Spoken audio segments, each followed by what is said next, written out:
कैसे हैं हमारे बिहार बोर्ड के बच्चे। स्वागत है आप सभी का मेरे साथ में। तो जैसे मैंने आपको कहा था कि आज की क्लास रिकॉर्डेड होगी बच्चों, क्योंकि हमें पढ़ना है धातु और अधातु।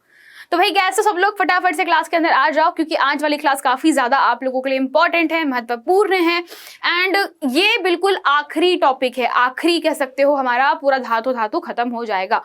और उसके बाद में हम आप सभी के जो मिड टर्म्स आ रहे हैं, यानी कि जो सितंबर के अर्धवार्षिक परीक्षा है, हम अर्धवार्षिक परीक्षा के लिए प्रिपरेशन करेंगे। अर्धवार्षिक परीक्षा यानी सितंबर की जो आप लोगों की परीक्षाएं हो रही है, ठीक है, इस परीक्षा के ऊपर हम लोग चर्चा करेंगे। बहुत सारे हम लोग क्वेश्चंस की प्रैक्टिस करेंगे, बहुत सारे क्वेश्चन लगाएंगे, ताकि आप सभी बच्चों के जो डाउट्स है, जो प्रॉब्लम्स है, जो भी दिक्कत होती है, वो बहुत अच्छे से क्लियर हो जाए। इसके बाद हमारा सिर्फ एक ही अध्याय बचता है केमिस्ट्री में, और सेम फिजिक्स में भी एक ही चैप्टर बचा हुआ है। एंड दैट्स इट बच्चा, इतना ही हमको कवर अप करना है, पढ़ना है। ठीक है, तैयार सारे बच्चे?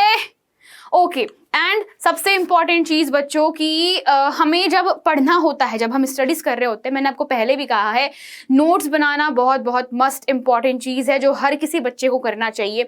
तो आई होप कि सारे के सारे बच्चे नोट्स अच्छे से प्रिपेयर करेंगे। चलिए शुरुआत करते हैं आज की क्लास में। तो आज हमको जानना है सक्रियता श्रेणी की जो सबसे अधिक क्रियाशील धातुएं होती है, उनसे हम धातु कैसे प्राप्त करें। पिछली क्लासेस में हमने क्या सीखा था?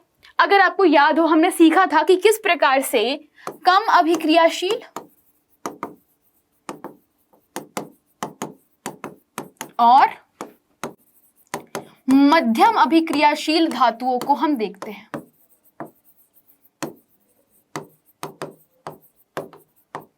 धातुओं को प्राप्त किया जाता है ना।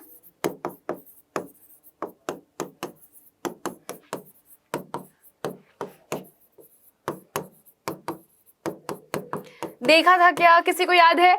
मैंने कहा था आप लोगों के पास में कि जो सबसे कम अभिक्रियाशील धातुएं होती है, इन्हें क्या करना होता है? बस हमें गर्म करना होता है। इन्हें हम लोग क्या करते हैं? हम लोग गर्म करते हैं ऑक्सीजन की उपस्थिति में। गर्म करने पर क्या होता है? ऑक्सीजन से इनके जो ऑक्साइड से वो प्राप्त होते हैं बेटा। तो हम क्या बोलते हैं?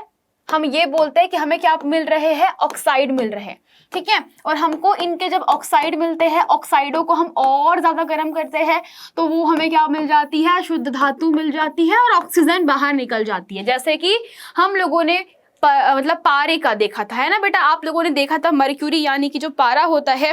तो पारे के बारे में हम लोगों ने काफी अच्छे से डिटेल में जाना कि यार पारे को हम कैसे प्राप्त कर सकते हैं। हमको मिलता है, उसका जो अयस्क नाम होता है सिनेबार, है ना। उससे हम लोगों ने क्या निकाला था? हम लोगों ने समझा था कि पारा कैसे प्राप्त करते हैं। तो सिनेबार से पारा प्राप्त करना सीखा था। फिर हमने समझा था कि जो मध्यम अभिक्रियाशील धातु होती है, फॉर एग्जाम्पल आपके पास में धातु हो गई जैसे कि मान लीजिए जिंक। तो जिंक क्या होती है? एक प्रकार की मध्यम अभिक्रियाशील धातु होती है, ठीक है। ये कैसी होती है? मध्यम अभिक्रियाशील धातु होती है। और दूसरी चीज कि हमको जितनी भी मध्यम अभिक्रियाशील धातुएं होती है, उन सभी की सभी धातुओं के अधिकांश अयस्क दो रूप में मिलते हैं। या तो हमको मिलेंगे बेटा कार्बोनेट के रूप में, या हमें मिलते हैं उसके सल्फेट के या सल्फाइड के रूप में, है ना। मैंने आपको कहा था कि हमारे पास में जो मध्यम अभिक्रियाशील धातु होते हैं, उनके अधिकांश जितने भी अयस्क है, वो हमको दो ही रूपों में अधिकांश मिलते हैं, या तो कार्बोनेट के रूप में, या तो हम सल्फाइड के रूप में होते हैं, ठीक है। तो कार्बोनेट को क्या किया जाता है बेटा? कार्बोनेट को जब हम गर्म करते हैं, तो हमें वायु की अनुपस्थिति में गर्म करना होता है। हम क्या करते हैं बेटा? इसको वायु की अनुपस्थिति में गर्म करते हैं। जबकि सल्फाइड को हम खुली हवा में यानी कि वायु की उपस्थिति में गर्म करते हैं।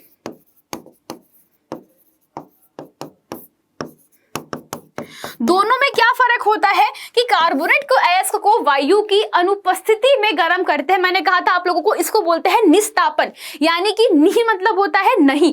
किसका नहीं होना? ऑक्सीजन का नहीं होना, निस्तापन। तो हमने समझा था कि यहां से आप समझ सकते हो कि कार्बोनेट का क्या होता है बेटा?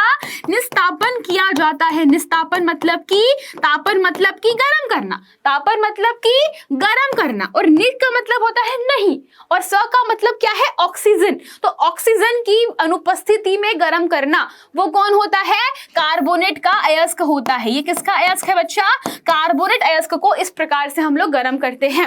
और रही बात सल्फाइड के अयस्क की, तो हम क्या कर रहे होते हैं? वायु की उपस्थिति में इसको हम लोग भूंज रहे होते हैं। हमने कहा था ना भूंजते हैं, तो किसी भी चीज को कैसे भूंजा जाता है। घर पे अपन बेटा घर पे अपन टमाटर भूंजते हैं, बैगन का भरता बना लेकर बैगन को भूंजते हैं, मुझे बताइए, और थोड़ा सा आलू को भूंजते हैं। तो जब हम लोग भूंज रहे होते हैं तो वो आग के अंदर डायरेक्टली भूंजा जाता है, तो हम क्या बोलते हैं यार कि ऑक्सीजन की उपस्थिति में भूंज रहे हैं हमारे खाने को। तो भाई वही तो चीज है कि ऑक्सीजन की उपस्थिति में सल्फाइड अयस्क को क्या किया जाता है बच्चा, हमारे पास में जो भी धातु का सल्फाइड अयस्क होता है उसे हम लोग भूंजते हैं, यानी कि भर्जन करते हैं, है कि नहीं।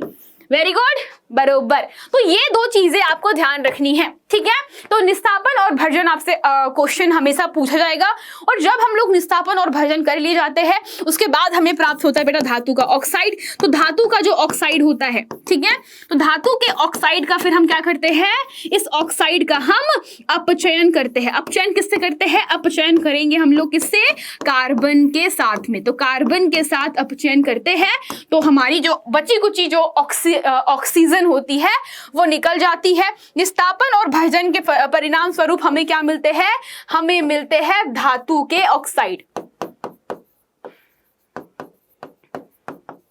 ठीक है, हमें क्या प्राप्त होते हैं, हमें प्राप्त होते हैं धातु के ऑक्साइड्स। चलिए, तो यहां तक के काम खत्म हो गया। फिर धातु के जो ऑक्साइड होते हैं उनमें ऑक्सीजन होती है, तो ऑक्सीजन को निकालने के लिए हमें चाहिए होता है कार्बन। तो कार्बन के साथ में ऑक्सीजन अभिक्रिया करके बाहर चली जाती है और हमें मिल जाती है हमारी धातु। यहां तक के हम लोगों ने जान लिया था। अब बात करते हैं सक्रियता श्रेणी के सबसे ऊपर स्थित जो धातु है वो कैसे प्राप्त की जाए। For example sodium, potassium, magnesium and calcium. अगर आपको नहीं पता बच्चा, तो जितने बच्चे लोगों ने मेरी क्लासेस देखी होगी उनको मैंने कई बार बताया है कि यार हमारे पास में सबसे ज्यादा रिएक्शन करने वाली जो मेटल्स होती है उनको फ्री स्टेट में यानी मुक्त अवस्था में रखा जा सकता है क्या, हाँ या ना, फटाफट से बोलो। क्या मुक्त अवस्था में अधिक अभिक्रियाशील धातु को रखा जा सकता है? अरे भाई नहीं रख सकते। क्यों नहीं रख सकते? अरे खुले में छोड़ दिया तो रिएक्शन कर लेगी ना रे बाबा। तो सिंपल सा बात है, अगर वो रिएक्शन कर लेती है तो हमारे को क्या करना है, रिएक्शन करने से बचाना होता है। मतलब कि हम इसको जमीन से खोद करके तो नहीं निकाल सकते। लॉजिक तो देखो, लॉजिक इसका ये है कि जो अधिक अभिक्रियाशील धातुएं होती है उसको तुम जमीन से खोद कर निकाल पाओगे? ना ना ना ना ना, तुम निकाल ही नहीं सकते। अरे भाई निकाल ही नहीं सकते। तो हम क्या करते हैं, हम समुद्र के पानी का यूज करते हैं। समुद्र के अंदर क्या पाए जाते हैं, लवण। लवण किसके होते हैं, धातुओं के लवण होते हैं। जैसे कि नमक। नमक क्या है, नमक होता है आपका NaCl, सोडियम क्लोराइड। ये क्या है, KCl मतलब कि पोटेशियम क्लोराइड। ये क्या है, MgCl2 मैग्नीशियम क्लोराइड। ये क्या है, CaCl2 कैल्शियम क्लोराइड। ये सब क्या है भाई, देखो ध्यान से, ये सब क्या है, ये सब के सब लवण कहलाते हैं ना। ये सब के सब क्या है भाई, ये सब के सब धात्विक लवण है जो कहाँ मिलते हैं, समुद्रों के पानी में। ये कहाँ पाए जाते हैं, ये पाए जाते हैं समुद्र के पानी में। तो सक्रियता श्रेणी में उपस्थित जो धातुएं होती है जैसे सोडियम, कैल्शियम, मैग्नीशियम, एल्यूमिनियम जैसी धातुएं बहुत ज्यादा रिएक्शन करती है और उनको कार्बन के साथ में गर्म करके आप प्राप्त नहीं कर सकते। भाई बहुत ही सिंपल लॉजिक है, जितनी ज्यादा अभिक्रियाशील धातु उसको गर्म नहीं कर सकते। गर्म क्यों नहीं कर सकते, अरे भाई सोडियम को तो हवा में छोड़ने पर ही अभिक्रिया कर लेती है। Same for your magnesium, same for your calcium, same for your potassium. तो क्या करें फिर, तो फिर हम इन धातुओं की ऑक्सीजन के प्रति आकर्षण क्षमता अधिक होने से यह अभिक्रिया कर लेती है। इसीलिए हम इनका जो निष्कर्षण है यानी इनको प्राप्त करने के लिए हम विद्युत अपघटनी अपचयन का प्रयोग करते हैं। बहुत महत्वपूर्ण अभिक्रिया होती है या बहुत महत्वपूर्ण प्रक्रिया कहलाती है ये, ठीक है। चलिए, तो सोडियम, मैग्नीशियम, कैल्शियम को उनके गलित क्लोराइडों के विद्युत अपघटन से प्राप्त किया जाता है। धातु एक कैथोड पर निक्षेपित होती है, क्लोरीन एनोड पर मुक्त होती है। इसको समझ लेते हैं हम लोग, ठीक है। और जिन बच्चों को और डिटेल में बहुत प्यार से समझना है, पढ़ना है, बहुत वो चाहते हैं कि हम मैम हमारा सपना है टॉपर बनने का, इसी प्रकार से पढ़ना है, हम चाहते हैं कि हम भी हमारे जिले में, स्कूल में, स्टेट में टॉप करें, हम चाहते हैं कि हमारा भी नाम होशियार बच्चों की श्रेणी में रखा जाए, हम 75, 70, 80 नंबर से खुश नहीं होने वाले, हमको चाहिए 99, 98, 97%। तो बच्चों, आप लोगों का ये सपना पूरा करने के लिए डाउटनेट लेकर आया है टॉपर्स बैच, जो कि पूरा लाइव बैच है। जिस बच्चे ने आज तक कोई भी कोर्सेज नहीं खरीदे, वो सीधा जाकर के डाउटनेट पे टॉपर्स बैच बाय कर सकता है। सीधा आप डाउटनेट ऐप खोलो, डाउटनेट ऐप पहले इंस्टॉल करो। इंस्टॉल करने के बाद आपसे कुछ जानकारी पूछेगा, जैसे कि आपका नाम क्या है, आप किस बोर्ड के विद्यार्थी है, आपका घर कहाँ पर है, ये सभी जानकारी आपसे पूछी जाएगी। आपका नंबर पूछेगा, आपको ओटीपी भेजना है। ओटीपी वेरिफिकेशन के बाद में आप ऐप में लॉगिन कर सकते हो। लॉगिन करने के बाद अगर आपने क्लास 10th डाला होगा, आप साफ साफ देख सकते हो टॉपर्स बैच का जो आपको एक स्क्रीन पर दिखेगा, उस पर क्लिक कीजिए। वहां पर जाकर के आप सीधा टॉपर्स बैच बाय कर सकते हो। ये बैच सिर्फ और सिर्फ 999 रुपए में मिल रहा है, जो और कहीं भी नहीं मिलता। तो भाई, अगर आप चाहते हो कि सिर्फ 999, बेटा 999 अगर देखा जाए तो बहुत बड़ा रकम भी नहीं होता है। अगर आप दिवाली पे 1000 रुपए के कपड़े खरीदते हो बेटा, तो आपकी वो 1000 रुपए के कपड़े ना खरीद करके आप टॉपर्स बैच ज्वाइन कर सकते हो, है ना। पटाखे फुलझड़ियां ना खरीद करके आप ये खरीद सकते हो, क्योंकि पटाखे फुलझड़ियां तो जल करके राख हो जाएंगे, वो मजा थोड़ी देर का होगा। लेकिन जब आप ये फुलझड़ी खरीदोगे ना, तो मजा जिंदगी भर का रहेगा और वो आप हमेशा याद रखोगे। तो ये सब चीजें बच्चों आप लोगों को ध्यान में रखनी है कि पैसे बहुत ही सोच समझ के जगह पर लगाए, ऐसी जगह पर लगाए जहां पर आपको इसका बहुत बड़ा रिटर्न मिलेगा। यानी कि शिक्षा एक ऐसी चीज है जहां पर आप कितना भी इन्वेस्टमेंट करो बेटा, हमेशा चीजें आपको रिटर्न में दुगनी ही या चौगुनी मिलती है, ठीक है। तो आप सभी टॉपर्स बैच ज्वाइन कर सकते हो। अगर आपको कुछ समझ में नहीं आ रहा क्या करना है, कैसे करना है, मैम ने क्या क्या बोल दिया, तो आप सीधा कॉल कर सकते हो 012471158250। वन मोर इंपॉर्टेंट थिंग कि अगर आप लोग ऐप से बाय करते हो कोर्सेस को, तो पहले आप लोग टॉपर्स करके जो उस पर कूपन कोड है लगाइएगा। अगर आप लोग कूपन कोड टॉपर्स का नहीं लगाओगे तो बेटा फिर ये बैच आपको थोड़ा सा महंगा मिलेगा, तो इसीलिए कूपन कोड आराम से लगाइएगा, ठीक है। चलिए, तो टॉपर्स बनने की तैयारी करिए हमारे साथ में, आपकी डाउटनेट फैमिली के साथ में। तो हम बात कर रहे थे सोडियम, पोटेशियम, मैग्नीशियम, कैल्शियम के लवणों की। तो ये लवणों के जो गलित क्लोराइड होते हैं, जैसे कि हम बात करते हैं, मान लीजिए सोडियम, नमक। नमक क्या है बेटा, नमक का एग्जांपल इसलिए ले रही हूं क्योंकि नमक सबके घर में पाया जाता है। आप आसानी से समझ सकते हो नमक से हम कैसे सोडियम प्राप्त करेंगे। नमक क्या होता है बेटा, सोडियम क्लोराइड यानी कि NaCl। आपको पता है कि जब मैं बोलूंगी इसको गलित अवस्था यानी पिघला हुआ, गलित अवस्था मतलब कि गलित रूप क्या होता है इसका, पिघला हुआ रूप। ये पिघला हुआ जब आपके पास में NaCl रहेगा, तो आप सभी जानते हो कि जब मैं विद्युत अपघटनी प्रक्रिया दोहराऊंगी, तो विद्युत अपघटन प्रक्रिया में क्या होगा, सबसे महत्वपूर्ण चीज जो आपको समझनी है वो क्या है कि सोडियम जो है बेटा वो कैसा होता है, एक धनायन है। वो क्या है बच्चा, एक धनायन है। किसके तरफ आकर्षित होगा, धनायन हमेशा ऋणावेशित चीजों की तरफ आकर्षित होता है। तो धनायन जो है बच्चा वो किधर आकर्षित होगा, वो कैथोड, कैथोड मतलब कि ऋणात्मक ऋणावेशित छड़।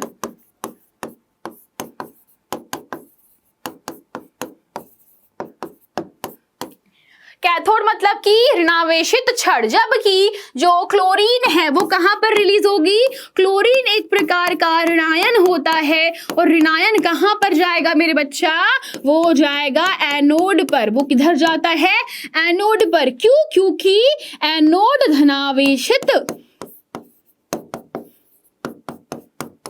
छड़ होती है। ये लॉजिक समझ में आया भाई। सोडियम के पास में इलेक्ट्रॉनों की कमी होती है तो वो कहां जाएगा, कैथोड पर जाएगा।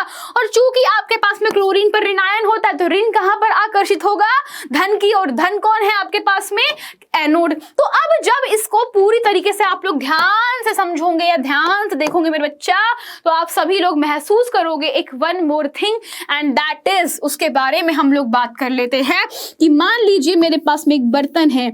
ये बर्तन के अंदर हमने क्या किया है, एक बनाया है एनोड। बहुत सारे बच्चे मुझसे क्वेश्चन पूछते हैं मैम एनोड क्या है। अरे मेरे भाई, एनोड मतलब एक ऐसी छड़ जिसके ऊपर बैटरी का धन सिरा होता है। मान लीजिए मैंने यहाँ पे बैटरी लगाई, तो बैटरी हमारे पास में ऐसी होती है ना, होती है ऐसी, होती है बैटरी। तो बैटरी में क्या होता है, एक होता है पॉजिटिव, दूसरा होता है नेगेटिव। तो बैटरी का धन सिरा जिस छड़ से चिपक जाता है वो कहलाती है धनावेशी छड़, यानी कि इसे हम बोलते हैं एनोड। बैटरी का ऋण सिरा जिससे चिपकता है इसे हम लोग बोलते हैं बेटा कैथोड, क्योंकि उस पे बैटरी का ऋण सिरा होता है। और जब इन दोनों को हम, जैसे मान लीजिए कि मैंने यहाँ पर गलित अवस्था का सोडियम क्लोराइड बेटा इकट्ठा किया हुआ है, तो ये जो आवेशित विद्युत चालक छड़ होती है इसमें हमें कैथोड पर क्या मिल जाएगा बेटा, हमें कैथोड पर सोडियम धातु जो है वो मिल जाएगी। हमें क्या मिल जाएगी, Na धातु जो है वो कहाँ मिल जाएगी, हमें कैथोड पर प्राप्त हो जाती है, जबकि एनोड पर हमें प्राप्त होगी क्लोरीन Cl2 गैस। ठीक है, ऐसे ही बच्चा बहुत सारे हमारे पास में जो अदर लवण होते हैं, जैसे कि मैग्नीशियम हो गया, कैल्शियम है, तो इनमें जो धातुएं होती है वो हमेशा धनावेशित होती है। तो जब भी आप धातुओं को प्राप्त करोगे तो कहाँ प्राप्त करोगे, कैथोड पर। याद रखेगा, धातुओं को प्राप्त करने का एक ही तरीका है, और वो कौन सा है बेटा, कि उनको आप कैथोड पर आकर्षित कीजिए, ऑटोमेटिकली धातुएं कहाँ इकट्ठी होगी, आपके कैथोड के ऊपर। तो ये थी बात किसकी, ये थी हमारे पास में सक्रियता श्रेणी की सबसे ऊपर उपस्थित धातु, यानी कि अत्याधिक क्रियाशील धातुओं की, है ना। अत्याधिक क्रियाशील धातुएं जो होती है वो कैसी होती है, अत्याधिक क्रियाशील धातु कहने का मतलब हमारे पास में हम लोग एक ही चीज बोल सकते हैं कि यह विद्युत अपघटन से प्राप्त की जा सकती है। ओके, ये किससे प्राप्त कर सकते हैं बेटा, विद्युत अपघटन से प्राप्त कर सकते हैं। अब हम बात करते हैं सबसे महत्वपूर्ण चीज की, और वो यह है बच्चा कि हम लोग मध्यम अभिक्रियाशील धातुओं को भी प्राप्त कर सकते हैं विद्युत अपघटनी प्रक्रिया से। यानी कि अगर मैं आपसे बोलूं कि मेरे पास में अशुद्ध कॉपर की, यानी कि तांबे की छड़ है, तांबा मतलब कि कॉपर, तांबे की क्या है बेटा मेरे पास में छड़ है। तो अगर मैं चाहती हूं कि इस अशुद्ध तांबे की छड़ से मुझे शुद्ध तांबा चाहिए, तो क्या कर सकते हो, तब भी आप विद्युत अपघटनी परिष्करण कर सकते हो। यानी कि अशुद्ध छड़ से शुद्ध तांबा प्राप्त करने के लिए बेटा आप लोग विद्युत अपघटनी परिष्करण कर सकते हो।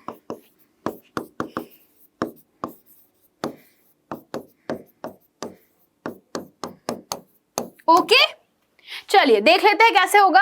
सबसे पहले बात करते बेटा आपके पास में हम लोग बात कर लेते हैं सबसे पहले विद्युत अपघटनी परिष्करण की। तो हमारे पास में हमें चाहिए होती है दो तीन चीजें, मतलब कि सबसे पहली चीज हमें चाहिए होता है, जैसे मान लीजिए एग्जाम्पल के लिए कॉपर की अशुद्ध छड़ है, तो कॉपर की अशुद्ध छड़ में बेटा जो अशुद्धियां होती है ना, वो अशुद्धियां मोस्टली ऋणात्मक होती है, यानी कि हम बोल सकते हैं वो ऋणायन होती है, या ऋणात्मक हम लोग बोल सकते हैं। तो वो कैसी होती है, ऋणात्मक भारी अशुद्धि होती है। अशुद्धियां हमेशा ऋणात्मक होती है ना, ऋणात्मक भारी अशुद्धियां होती है। याद रखिएगा, जो भी अशुद्धियां होती है किसी धातु के साथ में जुड़ी हुई, वो अधिकांशतः ऋणात्मक होती है और भारी होती है ये अशुद्धियां। तो क्या करते हैं ना, जो साइंटिस्ट लोग हैं इनका दिमाग चलता है कैंची के जैसा तेज, कैंची क्या, हवा के जैसा तेज इनका दिमाग चलता है। तो साइंटिस्ट लोग बोले कि अरे अगर ऐसी बात है, काम करते हैं, हम एक डब्बा लेंगे, एक डब्बे में हमने क्या किया, एक डब्बे में हमने कॉपर की अशुद्ध छड़ ले ली। हमने क्या करा बेटा, हमने ले लिया एक अशुद्ध छड़। मान लो ये मोटी सी दिख रही है आपको, तो ये मोटी सी क्या है बेटा, ये मोटी मोटी मोटी मोटी मोटी मोटी मोटी मोटी कौन है, अशुद्ध छड़, अशुद्ध धातु की छड़। तो हम धातु या तांबे की मान लेते हैं। हम धातु कौन सा माना है, हमने तांबा माना है, धातु की छड़। ठीक है, हमने क्या किया, हम लोगों ने अशुद्ध हमने धातु ली है, और वो धातु हम तांबा मान रहे, क्योंकि बहुत सारे बच्चे तांबे को जानते हैं, इसलिए हम लोगों ने तांबे की माना। ठीक है, अब हम लोग क्या करेंगे, अब हमारे पास में अशुद्ध छड़ हम लोगों ने ले ली एक, अब हम लोग लेंगे बेटा एक शुद्ध छड़।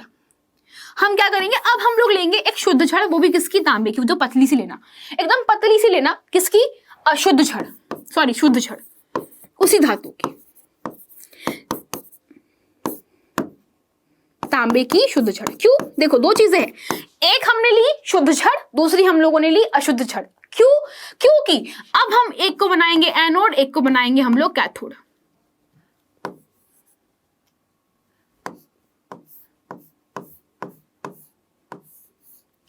हमने क्या किया, हम लोगों ने बैटरी लगाई। सबको पता है कि ये जो बड़ा वाला भाग है बैटरी का धनात्मक सिरा है, ये बैटरी का ऋणात्मक सिरा है। तो आप सभी जानते हो कि जो धन सिरे पे आपकी जो अशुद्ध धातु जो कि जो छड़ है वो किस पर आ गई बेटा, वो वो धनात्मक आवेश पर आ चुकी है। आपकी जो अशुद्धि की जो छड़ थी, जो अशुद्ध छड़ है, वो किस पर है बेटा, वो धनावेश पर है। क्यों धनावेश पर है, क्योंकि बैटरी का हमने क्या जोड़ा है, इस पर धन जोड़ा है। तो ये क्या बन गई बेटा, ये बन गई आपके पास में एनोड छड़। ये क्या बन गया आपके पास में, एनोड बन गया। और यहाँ पर जो शुद्ध छड़ थी उस पे हमने क्या लगाया है, बैटरी का ऋण लगाया।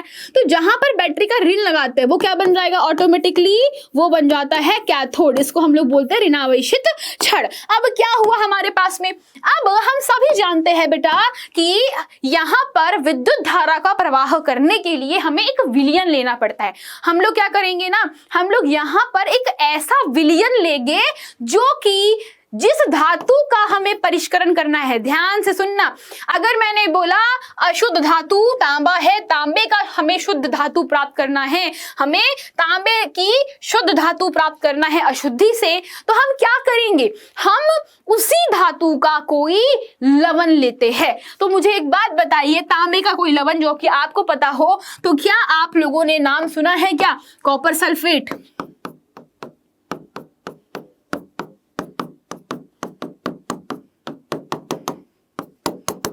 क्या नाम सुना है आप लोगों ने कॉपर सल्फेट, CuSO4। CuSO4 क्या बेटा, तांबे का ही क्या है, एक प्रकार का सल्फेट है। मान लो अगर यहाँ पे मैं जिंक धातु लेती, मैंने बोला मैं धातु तांबा नहीं लेती, मैं धातु कौन सी लेती, जिंक लेती, तब भी क्या कॉपर सल्फेट प्रयोग में लाते, नहीं, तब हम प्रयोग में लाते जिंक सल्फेट, ZnSO4। मैंने क्या बोला, जिस धातु को आपको प्राप्त करना है उसी का अशुद्ध छड़, उसी की शुद्ध छड़, उसी का लवण चाहिए हमको। क्यों, क्योंकि यहां से जब बेटा कॉपर धातु निकलेगी तो वो शुद्ध छड़ के ऊपर अब जाएगी, जो अशुद्धि है वो सारी की सारी कहां जाएगी, धनावेश की तरफ आकर्षित हो जाती है। और ये बेटा प्रक्रिया का प्रयोग अक्सर किया जाता है जब हमको 100% शुद्ध धातु चाहिए होती है। ठीक है, तो हमने क्या किया, CuSO4 लिया। सबको पता है बेटा कि SO4 जो होता है वो ऋणात्मक होता है, कॉपर जो है वो धनात्मक होता है। तो कॉपर कहां जाएगा बेटा, कॉपर निकलेगा, कॉपर यहाँ पे टूटेगा, तो कॉपर जो है वो किस तरफ जाएगा बेटा, एनोड की तरफ, सॉरी कैथोड की तरफ जाएगा। तो कॉपर कहां मिलेगी हमको, धातु किधर जाएगी, धातु हमें मिलेगी कैथोड पर।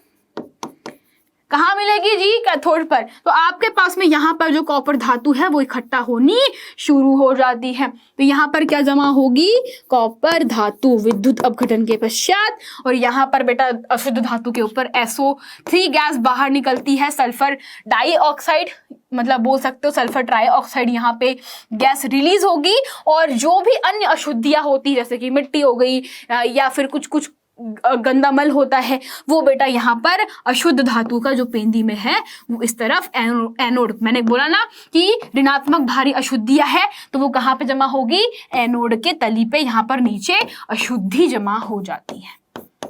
तो इस प्रकार से भी क्या किया जाता है बेटा, धातु का परिष्करण किया जाता है। तो आप लोग देख सकते हो इसको बाय डायग्राम, आप देख सकते हो हमने एक टैंक लिया, टैंक में हम लोगों ने कैथोड पर कॉपर की शुद्ध धातु ली है, एनोड पर हम लोगों ने अशुद्ध धातु ली है। अब हम लोगों ने यहाँ पर अम्लीकृत कॉपर सल्फेट का विलयन लिया है ताकि विद्युत धारा प्रवाहित हो सके। यहाँ पर हमारे पास में एनोड पंख, इसको हम लोग एनोड पंख बोलते हैं। यहाँ पर जो हमें गंदगी मिली है ना, अशुद्धि मिली है, इसे हम लोग बोलते हैं एनोड कीचड़ या एनोड पंख। पंख हिंदी शब्द है, सॉरी पंख जो होता है वो संस्कृत शब्द होता है।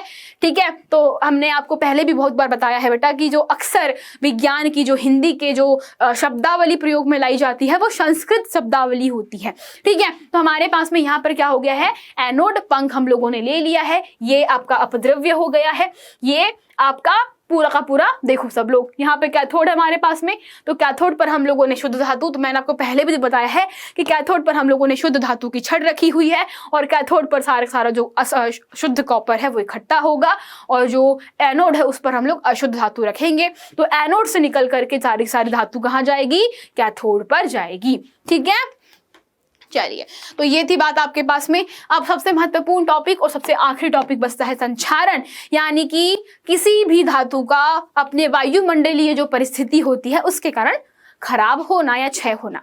तो धातु की सतह पर वायु के ऑक्सीजन, कार्बन डाइऑक्साइड, जलवाष्प, सल्फर डाइऑक्साइड, हाइड्रोजन सल्फाइड इत्यादि की अभिक्रिया के फलस्वरूप धातु का क्षय धातु का संक्षारण कहलाता है। फॉर एग्जाम्पल, आप लोगों ने देखा होगा कि लोहे पे जंग लगता है, तो लोहे पर जंग लगता है, तो जंग क्या है बेटा? जंग जो है वो एक प्रकार का, हम बोल सकते हैं, लोहे को खराब करता है, और वो जंग जो है वो क्या है? एक प्रकार का संक्षारण करता है। ये क्या करता है बेटा? संक्षारण, यानी कि धातु को नष्ट करता है। धातु को क्या करता है बेटा? धातु को पूरी तरीके से ये नष्ट कर देता है। ठीक है, तो फॉर एग्जाम्पल आप लोगों ने देखा भी होगा कि कहा जाता है लोहे के ऊपर जो जंग लगती है वो हमेशा आपके जो बेटा मौसम होता है, कौन सा मौसम? बारिश के मौसम में सबसे ज्यादा जंग लगती है। रीजन क्या होता है बच्चा? लोहा जो होता है वो वायुमंडल की ऑक्सीजन और जलवाष्प दोनों से रिएक्शन करता है। दो चीजें होती है, सिर्फ ऑक्सीजन से रिएक्शन नहीं होती, यहाँ पे बेटा जलवाष्प से भी रिएक्शन होती है। तो जो वाटर के ड्रॉपलेट्स होते हैं, आपको पता है हमारे वायुमंडल में क्या उपस्थित है बेटा? नमी होती है, आर्द्रता होती है। तो वो नमी और जो हमारी वायुमंडल की ऑक्सीजन है, दोनों की उपस्थिति में रिएक्शन करके क्या बनाता है बच्चा? ये बनाता है जंग। और यही एकमात्र कारण होता है कि जो जंग होती है वो धीरे धीरे धीरे धीरे पूरी की पूरी धातु को खा जाती है। ठीक है, तो ये बेटा आप लोग यहाँ पे देख सकते हो, कुछ बच्चों का क्वेश्चन होता है बेटा अगर आपके पास में नमी नहीं है, बिना नमी के भी जंग नहीं लगती है और बिना ऑक्सीजन के जंग भी नहीं लगती है। जंग लगने के लिए लोहे के ऊपर इन दोनों का होना बहुत आवश्यक होता है। इसके अलावा आप लोगों ने बेटा कॉपर यानी कि तांबा जो है, तो तांबे पर आप लोगों ने देखा होगा कि जो तांबा होता है, अक्सर तांबा समय के साथ में, है ना, धीरे धीरे हरा हो जाता है। अगर किसी ने नोटिस करा होगा, तांबा जो है समय के साथ में इस तरीके की हरे कलर की परत बना लेता है। ये होता है क्योंकि हमारे वायुमंडल में बेटा दो चीजें होती है, एक होती है नमी, दूसरा होता है कार्बन डाइऑक्साइड। तो कॉपर को जंग लगाने के लिए दो चीजों का आवश्यकता होती है, एक होती है बेटा नमी यानी कि जल, दूसरा कार्बन डाइऑक्साइड। ये दोनों ही मिल करके कॉपर के ऊपर बेटा ये हरे रंग का परत चढ़ा लेते हैं, जो कि कॉपर की जंग कहलाती है। ऐसे ही आप लोगों ने चांदी के ऊपर काले रंग की परत देखी होगी। चांदी के ऊपर काले रंग की परत बेटा किसकी होती है?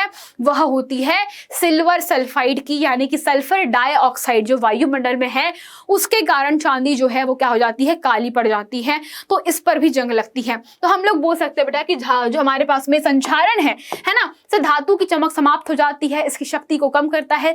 संक्षारण से सुरक्षा के लिए आप लोग बहुत सारी चीजें कर सकते हो, यानी कि जब भी आप बात कर रहे हो संक्षारण से बचाव की, संक्षारण से बचाव के लिए आप बहुत सारे काम कर सकते हो। फॉर एग्जाम्पल, अगर हम चाहते हैं कि हमारे पास में वायुमंडल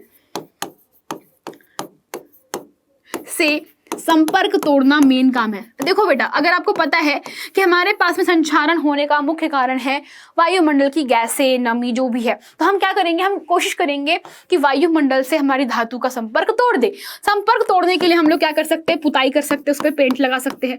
तो पेंट करके भी आप लोग क्या कर सकते हो? पेंट करके आप पूरी की पूरी जो धातु होती है उसको कवर कर सकते हो। जैसे कि लोहे के बर्तनों के ऊपर आपने देखा होगा ऑयल पेंट कर दिया जाता है। तो ऑयल पेंट से क्या होती है? जो उसकी उम्र है वो बढ़ जाती है, क्योंकि ऑयल पेंट जो है उसको वातावरण और लोहे की जो धातु होती है उन दोनों के बीच में संपर्क तोड़ देती है। तो पेंट करना। दूसरा जो आप लोग कर सकते हो बेटा, सबसे महत्वपूर्ण हम लोग बोलते हैं ग्रीस लगाना। तो आपने लोहे के कल पुर्जे देखे होंगे, ग्रीस या ऑयल।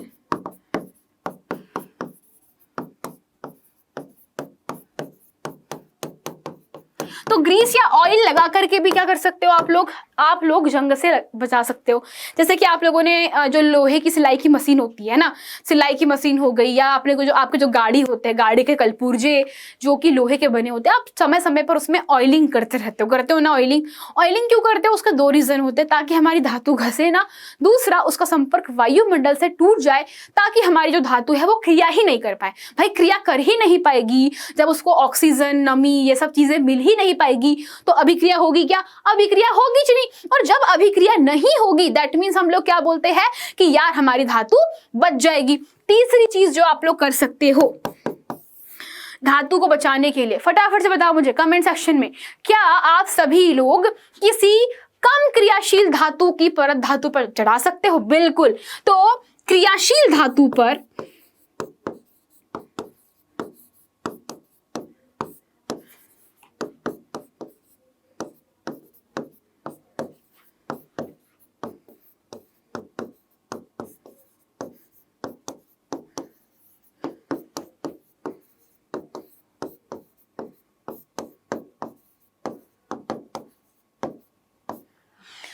क्रियाशील धातु पर किसी कम क्रियाशील धातु की परत चढ़ा के, फॉर एग्जाम्पल जैसे कि मान लीजिए मेरे पास में लोहा है, तो लोहा क्या होता है बेटा, क्रियाशील है, पर लोहे से कम क्रियाशील टिन होता है, टिन है ना, टिन हो गया, या फिर निकिल कोबाल्ट होता है। तो आप क्या कर सकते हो, निकिल या कोबाल्ट की क्या कर सकते हो, इसके ऊपर लेयर चढ़ा सकते हो, यानी परत चढ़ा सकते हो।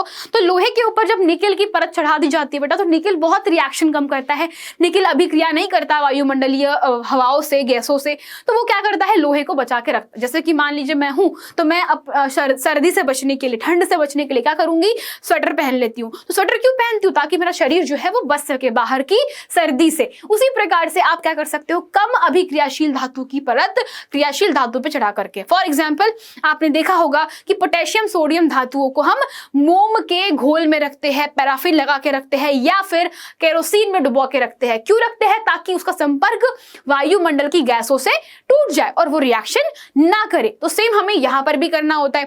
तीसरी सबसे महत्वपूर्ण चीज है जो कि हमने नोटिस भी करी, हमने पढ़ा भी था, एनोडीकरण। एनोडीकरण जो है एक विधि होती है जिसमें धातु वे क्या करती है बेटा, धातुओं के ऊपर ऑक्सीजन की परत चढ़ा दी, मतलब बेसिकली धातु के ऑक्साइड्स की परत चढ़ा दी जाती है। फॉर एग्जाम्पल आप सब लोगों ने सुना होगा कि एल्यूमिनियम धातु जो होती है वो क्या करती है, एल्यूमिनियम धातु अपने आसपास उपस्थित जो ऑक्सीजन के मॉलिक्यूल्स होते हैं, जो ऑक्सीजन होती है उससे रिएक्शन करके क्या कराती है बेटा, उससे रिएक्शन करके ये बना देती है एक परत, नाम होता है इसका एल्यूमिनियम ऑक्साइड। ये क्या करती है बेटा, ये बना लेती है एक परत, बिल्कुल कपड़ों के जैसे, जैसे हम लोग कपड़े पहनते हैं ना, वैसे एक परत बनाती है, नाम है इसका Al2O3 यानी कि एल्यूमिनियम ऑक्साइड। ये एल्यूमिनियम ऑक्साइड जब एक बार परत बन जाती है तो जो अंदर की धातु होती है बेटा, ये कैसी होती है, ये धातु सुरक्षित होती है। ये कैसी होती है, सुरक्षित होती है, एकदम सेफ धातु होती है। अब अंदर की धातु को कोई कुछ नहीं बिगाड़ सकता, क्योंकि ऑक्सीजन के साथ में ऊपर की जो लेयर होती है, ऊपर की जो परत होती है ना, वो रिएक्शन कर लेती है और अंदर की धातु को बचा लेती है। तो साइंटिस्ट लोगों ने सेम गुण का फायदा उठाया। अब इन्होंने क्या सोचा कि अगर ऑक्सीजन जो है वो रिएक्शन करके एक क्या बना लेती है बेटा, धात्विक ऑक्साइड की परत बना लेती है। ये क्या कर रही है, धात्विक ऑक्साइड की परत बना लेती है। तो साइंटिस्ट लोग बोले कि एक काम करते हैं, हम इसको और ज्यादा ऑक्सीजन में रखेंगे।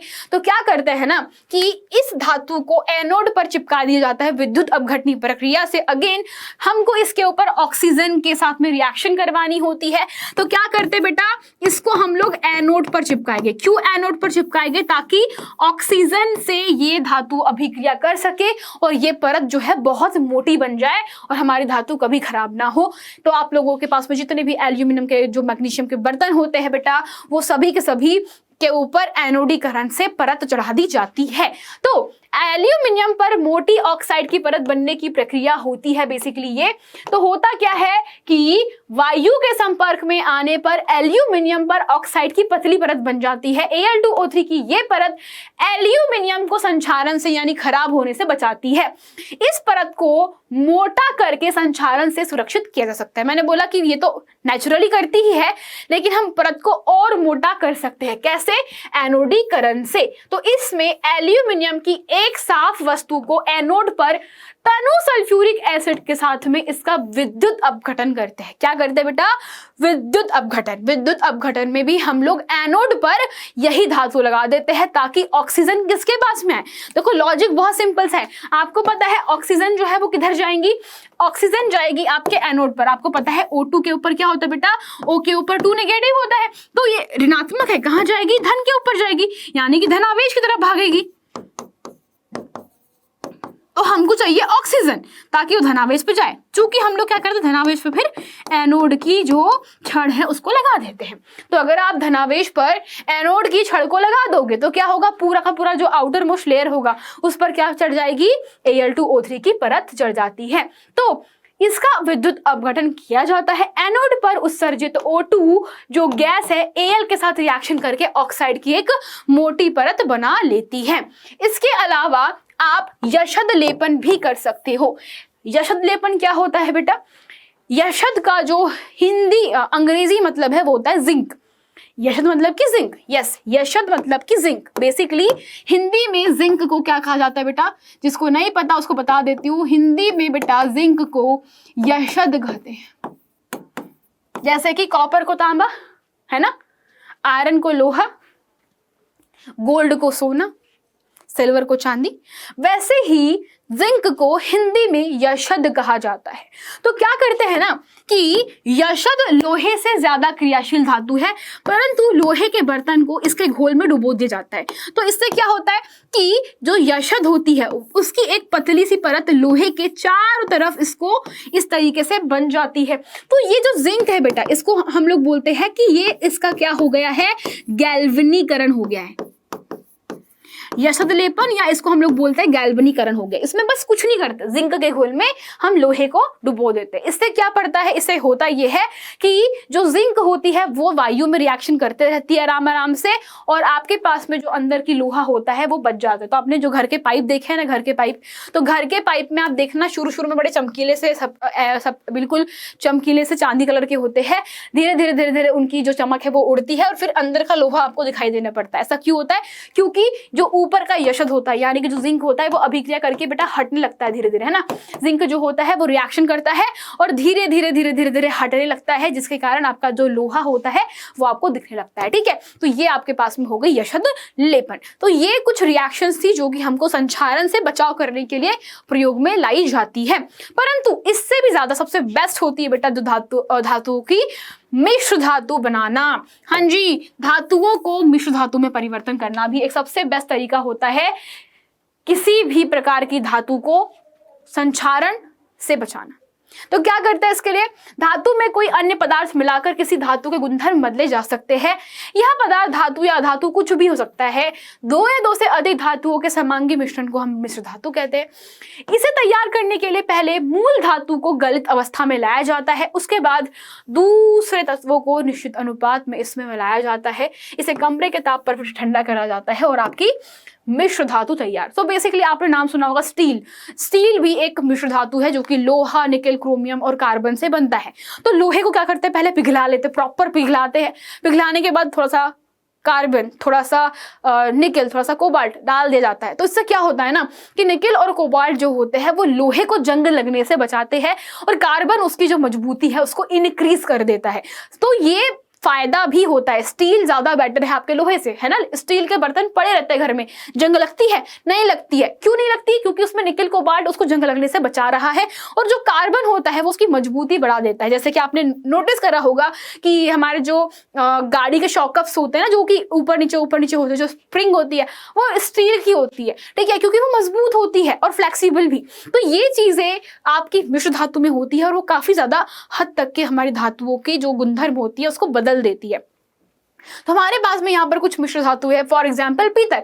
पीतल जो है होता है बेटा थोड़ा सा जिंक और कॉपर का मिश्रण होता है। तो हम क्या करते हैं, कॉपर और जिंक को मिला देते हैं। जहां पर कॉपर जो है वो मूल संगठन होता है, जिंक को थोड़ी सी मात्रा में मिलाया जाता है। तो अगर आपके पास में 80 ग्राम आप लोग कॉपर लेते हो तो उसमें हम 20 ग्राम का जिंक मिलाते हैं और हमें मिलती है पीतल धातु। इसका प्रयोग पुराने जमाने में बहुत करते थे घरेलू बर्तन बनाने के लिए, ठीक है। फिर बात करते हैं जर्मन सिल्वर। जर्मन सिल्वर जो है बेटा के अंदर कॉपर और निकेल और जिंक को मिलाया जाता है। तो कॉपर, निकेल और जिंक का जो मिक्सचर होता है, जो मिश्र धातु होता है, इसका प्रयोग पुराने टाइम पर ही बच्चा मूर्तियां बनाने के लिए करते थे, ठीक है। फिर बात करते हैं गन मेटल। नाम से लिखा साफ साफ है गन मेटल। तो बेटा गन मेटल मतलब कि जो बंदूक बनाने के लिए काम में होती है। हमको बंदूक के लिए बहुत ही भारी और मजबूत जो मेटल है यानी धातु है उसका प्रयोग करना पड़ता है। तो ये बनती है कॉपर, जिंक और टिन से। ये तीनों मिला करके बनाई जाती है आपकी गन मेटल। फिर बात करते हैं मैनल मेटल। तो बेसिकली मैनल का मतलब होता है इंजन वगैरह जो मशीन्स होती है ना, उसके लिए हमें चाहिए होती है बेटा ऐसी धातु जो कि भारी भारी वर्कलोड को सह सके, है ना, जो भारी भारी काम कर सके। तो ये बनती है लोहा, मैंगनीज, कॉपर और निकेल के मिक्सचर से। तो ये इंजन के लिए, इंजन के जो पुर्जे वुर्जे होते हैं उसके लिए काम आती है।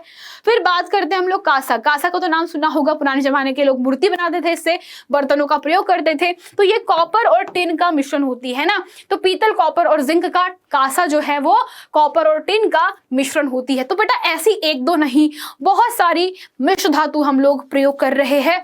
तो यहाँ पर हमने क्या सीखा, धातुओं के बारे में A to Z चीजें सीखी। और डिटेल में और बहुत प्यारा समझने के लिए you guys can again join toppers batch. मिलते हैं हम लोग यहीं पर बच्चा अगली क्लास में। जब भी मिलेंगे हम करेंगे question practice. That's it. Tata, bye bye, see ya, take care.